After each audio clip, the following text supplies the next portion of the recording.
Football বিশ্বকাপ মাঠে গড়িয়েছে, এর উত্তাপ ছড়িয়ে পড়েছে পাড়া মহল্লায়। চির প্রতিদ্বন্দ্বী দলগুলোর সমর্থকরা এখন ব্যস্ত নিজ দলের আলোচনায়। বিশ্বের খুবই পরিচ্ছন্ন ফুটবল খেলে কয়েকটা দেশ মাত্র, সব দেশেই ফুটবল খেলে, বাট সবাই পরিচ্ছন্ন ফুটবল খেলে না। এর মধ্যে ব্রাজিল অন্যতম। এই পরিচ্ছন্নতা এবং সুন্দর তাদের জগবর্ণিত খেলার জন্যই আমরা ব্রাজিলকে সমর্থন করি। 3 পিস তারা কেন বলে আমাদের কাছে কোনো জানা নেই, কারণ আমরা 3 গোল দিয়েছি, 4 গোল দিয়েছি, 7 গোল দিয়েছি, অনেক গোল দিয়েছি। এবং আমরা যারা আর্জেন্টাইনের সাপোর্টার আছি, সোনালি আর্জেন্টাইন, তারা ম্যাক্সিমাম জেনজির, আমরা যখন থেকে খেলা বুঝি তখন থেকে আমরা কাপ আর্জেন্টিনাকেই নিতে দেখছি। এখানে যারা আছে জেনজির, যারা ম্যাক্সিমামে জেনজি, তারা আর্জেন্টিনা কাপ নিতে দেখছে। ইতিহাস এবং ঐতিহ্যগত দিক থেকে ব্রাজিল টানা 1930 সাল থেকে 2026 সাল পর্যন্ত প্রতিটা দল অংশগ্রহণ করছে। এই জন্যেই আর ওদের খেলার ধরনটাই হচ্ছে অন্যান্য দলের তুলনায় একটু ভিন্ন রকম, এই জন্য আমি তাকে সাপোর্ট করি। জার্মানি নিঃসন্দেহে ভালো খেলে, কিন্তু আর্জেন্টাইন তাদের চেয়ে কম না। আমি যখন থেকে খেলা দেখি 98 সাল থেকে রিকুয়েলমি, এরপরে হচ্ছে উত্তেগা, এরপরে মেসি অন্যতম সেরা খেলোয়াড় এখন বর্তমানে।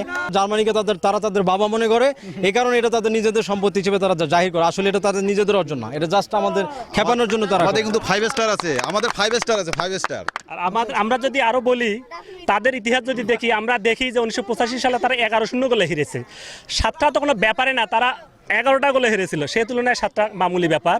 এবং ফিউচারে যদি তাদের সাথে আমাদের দেখা হয়, আমরা তাদেরকে 7টার পরিবর্তে 10টা দেবো ইনশাল্লাহ। আর্জেন্টিনা হচ্ছে ডিসিপ্লিন ফুটবল টিম, ওয়ার্ল্ডের সব থেকে ডিসিপ্লিন ফুটবল টিম হচ্ছে আর্জেন্টিনা। এবং এরা সব সময় শুরু থেকেই 1930 সাল থেকেই আর্জেন্টিনা ডিসিপ্লিন একটা ফুটবল টিম, এই জন্য আমি আর্জেন্টিনাকে সাপোর্ট করি। আমরা দুজন খুদে সমর্থকদের কথা শুনবো। তুমি কেন ব্রাজিলকে সমর্থন করো? আমি ব্রাজিল না, কাশি পড়ছো কেন? আমার আর্জেন্টিনার ভালো লাগে না, আমি আসলে পর্তুগাল। ব্রাজিলদেরকে হচ্ছে সম্ভবত 7 আপ অথবা ফাজিল বলা হয়, ব্রাজিল ফাজিল বিক্রি করে মুজিদিল, তাই জন্য হচ্ছে আমি ব্রাজিলদেরকে পছন্দ করি না।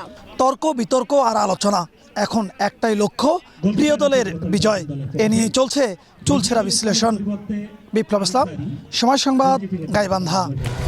দর্শক, এতক্ষণ দেখছিলেন জেলা শহরগুলোর উন্মাদনা। আমরা আবারও ফিরে এসেছি জগন্নাথ বিশ্ববিদ্যালয়ে। আমার পাশে এখানকার আরও কিছু শিক্ষার্থী আছেন, তারা জানাবেন কোন দল সমর্থন করেন এবং কেন করেন। আপু, কেমন আছেন? আমি আলহামদুলিল্লাহ অনেক বেশি ভালো আছি, আর আমি আর্জেন্টিনা সাপোর্ট করছি। আচ্ছা, এই যে আর্জেন্টিনার সমর্থন করছেন, ডিফেন্ডিং চ্যাম্পিয়ন, কারণ কি শুধু এটাই নাকি আরও কোনো কারণ আছে? কারণ তো প্রথম কারণ হচ্ছে গিয়ে মেসি, কারণ মেসি অনেক ভালো খেলে, দেশ সারা ওয়ার্ল্ডের সবচেয়ে ভালো প্লেয়ার হচ্ছে রাইট নাও মেসি। সো ওই হিসেবে মেসি দেখে আর্জেন্টিনা সাপোর্ট করি। আর এমনিতে আর্জেন্টিনার যে প্লেয়ারগুলো আছে সবাই আলহামদুলিল্লাহ অনেক বেশি ভালো খেলে। ইনশাল্লাহ নেক্সট ক্যাবো ভার্দের সাথে খেলা, ওখানে আমরা 7টা গোল দিয়ে ব্রাজিল 7 আপ হিসেবে দিয়ে দিব। আচ্ছা, এখনও 7 আপের কথা বলছেন, এদিকে কিন্তু জার্মানি অলরেডি বাদ হয়ে গেছে। জার্মানি বাদ হোক, কোনো সমস্যা নেই, জার্মানির পরিবর্তে আমরা খেলবো, আর্জেন্টিনা এবার ব্রাজিলকে দিয়ে দিই। আচ্ছা, ঠিক আছে। একটু জানতে চাই এই পাশে ভাইয়া, লাস্ট ম্যাচে আপনারা জাপানের সাথে জিতে কেমন ফিল করছেন? আলহামদুলিল্লাহ ভালো ফিল করতেছি। কিভাবে ভালো ফিল করেন? 10-টুনে 33 পেয়ে পাস করেছেন। 10-টুনে আপনি কিভাবে পাস বলেন? আপনি পজিশন দেখেন, আপনি জাপানের সাথে দেখেন, হাড্ডাহাড্ডি লড়াই দেখেন। জাপানের ওয়ার্ল্ড কাপ জানি কয়টা? জাপানের ওয়ার্ল্ড কাপ তো নেই। আচ্ছা, তো সেটাই জানতে চাচ্ছিলাম, জাপানের তো কোনো ওয়ার্ল্ড কাপ নেই। আপনার বুকে তারা কয়টা? আপনি র্যাঙ্কিং দেখেন। আপনার বুকে তারা কয়টা?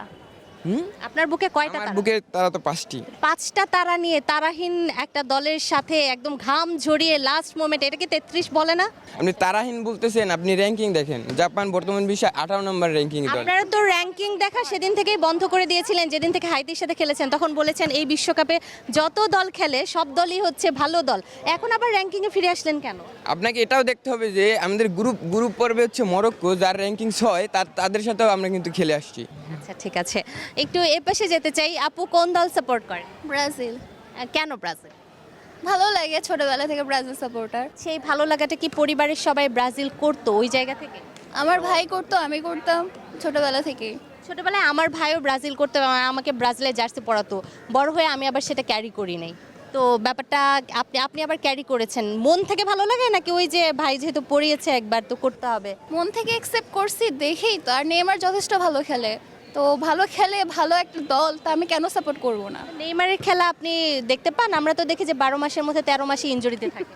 তো ওকে যদি ইচ্ছাকৃতভাবে কেউ যদি ইনজুরিতে ফালায়, তখন তো আপনি তো এরকমই তো দেখতে পাবেন, তাই না? হ্যাঁ, তো আমি সেটাই বলছি, তো আপনারা কখন দেখেন সেই খেলা? ওটা কোচের ডিসিশন। কোচ তো বলছিলই যে আধা হাফ টাইমের পর যদি গোল সমতায় না আসতো, সেক্ষেত্রে নেইমারকে নামাইতো। যেহেতু সমতায় চলে আসছে, সেক্ষেত্রে নামায় নাই। আচ্ছা, আপনার নেইমারের খেলা ভালো লাগে। আমি একটু এই পাশেও যেতে চাই। আপু কোন দলের সমর্থন করেন সেটা জানাবেন। আর্জেন্টিনা সমর্থক। আচ্ছা, কেন আর্জেন্টিনার সমর্থক? আর্জেন্টিনা সমর্থক বলতে গেলে ছোটবেলা থেকে বাবার সাথে যখন ফুটবল খেলা দেখেছি, আমি দেখেছি বাবা আর্জেন্টিনা সাপোর্ট করেছে। এরপর থেকে আস্তে আস্তে আর্জেন্টিনা খেলা দেখতে দেখতে আমি নিজেও সমর্থক হয়ে গেছি। আচ্ছা, আপনার কাছে মনে হচ্ছে যে আর্জেন্টিনা ভালো খেলছে, আর কি মনে হচ্ছে তারা আরও একটা বাড়ানো যাবে? জি, আমার কাছে এটাই মনে হচ্ছে এইবার আর্জেন্টিনা আরেকটা ওয়ার্ল্ড কাপ নিয়ে আসবে আমাদের জন্য। আচ্ছা, আপনাদের জন্য আরও একটা ওয়ার্ল্ড কাপ নিয়ে আসবে। একটু পরের জনের কাছে যাই। কোন দলের সমর্থক ভাই? আমি আর্জেন্টিনা সাপোর্টার। আচ্ছা, কি মনে হচ্ছে তারা আসলেই কি আরেকটা বলবে? ইনশাআল্লাহ। আচ্ছা, আপনার কি মনে হচ্ছে যে সামনে যে কঠিন দলগুলো আছে, যেমন আমরা ফ্রান্সের কথা বলতে পারি, স্পেনের কথা বলতে পারি, ঠিক আছে, ব্রাজিলের কথা বলতে পারি, ইংল্যান্ডের কথা বলতে পারি, এই যে দলগুলো আছে সেগুলোর সাথে কম্পেয়ার করলে আপনার দলকে আপনি 10-এ কত দিবেন? 10 on 10। 10 on 10, কারণ আপনি সাপোর্টার সেজন্য? না, আচ্ছা, আমি বাকি খেলা দলগুলোকে দেখিলে আপনি কত এগুলো। দিবেন? কোন দলগুলো বলেন?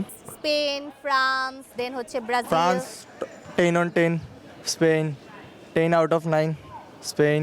তারপর ব্রাজিল 10 out of 8, 7। আপনি ব্রাজিলকে 7 বা 8 দিলেন। একটু পরের জনের কাছে যাই। ভাইয়া হাসছে এই রেটিংটা শুনে, কারণ আপনি কোন দলের সমর্থক? আমি ব্রাজিলের সমর্থক। এই জন্যই আপনি হাসছিলেন। আপনি আর্জেন্টিনাকে কত মার্কিং করবেন এবং নিজের দলকে কত দিবেন? না, আর্জেন্টিনা অবশ্যই ভালো খেলে, এটা মানতেই হবে।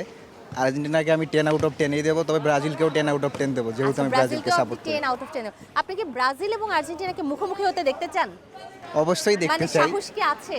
তো অবশ্যই খেলার ইচ্ছা আছে, যদি পরে অবশ্যই একটা উত্তেজনাপূর্ণ আচ্ছা, খেলা আমাকে হবে। একটু বলেন, লাস্ট ম্যাচে জাপান যখন আপনাদেরকে প্রথম গোলটা দিল, হ্যাঁ। তারপর কি করেছিলেন? মনটা খারাপ হয়েছিল আর কি। মনটা পরে খারাপ দেখলাম হয়ে হ্যাঁ, গেছিল। প্রথমার্ধে তো আর কোনো গোল হয়নি, সেই জন্য আচ্ছা, একবারের জন্য মনে হয়েছিল যে আইসিইউতেও চলে যেতে পারি, হসপিটালাইজড হতে পারে, অ্যাম্বুলেন্স কল দিতে হবে। বন্ধু বান্ধব কেউ দিয়েছিল কল? না, কোনো বন্ধু বান্ধব কল নেয়নি, কারণ আমি হচ্ছে নেট অফ করে রাখছিলাম, ফোনটা সাইডে রাখছিলাম। অফ করে রেখেছেন। আচ্ছা, ঠিক আছে, একটু পরের জনের কাছে যাই। কোন দলের সাপোর্টার ভাই? ব্রাজিল। ব্রাজিল। কি মানে লাস্ট ম্যাচে কি হয়েছিল ঘটনা বলেন তো? প্রথম হাফের পর আর্জেন্টাইন ফ্যানরা, তারপর জার্মান ফ্যানরা, তখন পর্যন্ত তো জার্মান ছিল, জার্মান ফ্যানরা তারা আপনাদেরকে কি কি বলেছে? এমনি আমি একটু শারীরিকভাবে অসুস্থ ছিলাম, কিন্তু যখন ঘুমিয়ে পড়া অবস্থা মতো খেলা কালকে খুব একটা দেখিনি। আমার বাসায় মোটামুটি 6 জন থাকি, 5 জনই আর্জেন্টিনা, আমি একা ব্রাজিল। আহা, খুব তারপরে চাপের ব্যাপার। একটা গোল হয়ে যাওয়ার পরে দেখি আর্জেন্টিনার সাপোর্টাররা চলে আসছে, দরজা ভাঙছে যে গোল খেয়ে গেছি। আচ্ছা আচ্ছা, একটু এপাশে যেতে চাই। ভাইয়া কোন দলের সমর্থন করেন জানাবেন। আমি আর্জেন্টিনা সাপোর্টার। আচ্ছা, এই যে আর্জেন্টিনার সমর্থন করেন, আপনারা তো 2022 বিশ্বকাপ শুরু করেছিলেন একবারে হেরে, খেজুর খেয়ে, তাহলে আপনারা কিভাবে মানে 7 আপ বলে ব্রাজিলকে পচান? আমরা দলের প্রতি লয়াল। আমরা যদি 20 বছর ওয়ার্ল্ড কাপ না নিতে পারি, তাও আমরা আর্জেন্টিনা থেকে যাব। 24 বছর ধরে নিচ্ছে না তো খেপাচ্ছেন কেন যে 24 বছর? আমরা তো আমাদের লাইফ টাইমে কাপ নিতে দেখছি। জন্মের পর কাপ নেওয়াটাই আপনাদের একমাত্র অর্জন বলে আপনারা মনে করেন? এই যে ওদের বুকের পাশে 5টা তারা, ওদের ভারে নুয়ে পড়ে, এত ওজন, আপনাদের কষ্ট হয় না যে আমাদের কেন 3টা? তারা প্রথম 3টা যে 3টা ওয়ার্ল্ড কাপ নিছে, তখন তো হলুদ কার্ড লাল কার্ড চালুই হয়নি। তারা প্রথম যে 3টা ওয়ার্ল্ড কাপ নিছে। আচ্ছা হ্যাঁ, চালু হয়নি, কিন্তু সেই জুলেরিমে ট্রফি তো আপনারাও খেলেছিলেন, আপনারা পাননি? হ্যাঁ, ব্রাজিল যেহেতু 3টা জুলেরিমা ট্রফি জিতছে, এর কারণে জুলেরিমা অফ হয়ে নতুন ওয়ার্ল্ড কাপ ট্রফিটার প্রচলন হয়েছে, এটা তো সবাই জানে। এবং নতুন ওয়ার্ল্ড কাপ ট্রফি প্রচলন হওয়ার একমাত্র কারণ ব্রাজিল। আচ্ছা, এরপর নতুন ওয়ার্ল্ড কাপ চালু হওয়ার পরে আপনারা 2টা কাপ নিতে পেরেছিলেন। 24 বছরের খরা চলছে, প্রিয়তমা ঘরেই আসছে না কেন? এখন সেটা রাগ করেছে না, সেটা পরিস্থিতি। হয়তো আমরা খরা খুব শীঘ্রই কাটাবো, চেষ্টা করব। বাকি সামনের ম্যাচগুলো জিতে হয়তো আরেকটা স্টার এবার বসায় নিতে আচ্ছা, পারবো। বসাতে পারবেন। একেবারেই তাই, খেলায় যা কিছু হতে পারে, কিন্তু আমরা মজা করব এবং এটাই খেলার সৌন্দর্য। দর্শক, কথা বলছিলাম এখানকার শিক্ষার্থীদের সাথে, তারা জানাচ্ছিলেন কোন দল সমর্থন করেন এবং নিজের দলকে ডিফেন্ড করছিলেন। ফুটবলের সবচেয়ে সুন্দর ব্যাপার হচ্ছে আমরা যখন সমর্থন করি তখন অন্ধ সমর্থন করি, তাল গাছটা নিজের বলেই চালিয়ে দিই। ব্যাপারগুলো চলবে ততদিন পর্যন্ত যতদিন পর্যন্ত আমরা না জানতে পারছি এই বিশ্বকাপের ট্রফিটা কার হাতে উঠছে। কর্নার লাইনের আজকের এই এপিসোড থেকে বিদায় নিচ্ছি আমি নূরে জান্নাত। আগামী পর্বে আবারও নতুন কোনো জায়গায় নতুন মানুষদের সাথে, সমর্থকদের সাথে আমরা হাজির হব। সে পর্যন্ত সবাই ভালো থাকুন, সুস্থ থাকুন এবং অবশ্যই সময়ের সঙ্গেই থাকুন।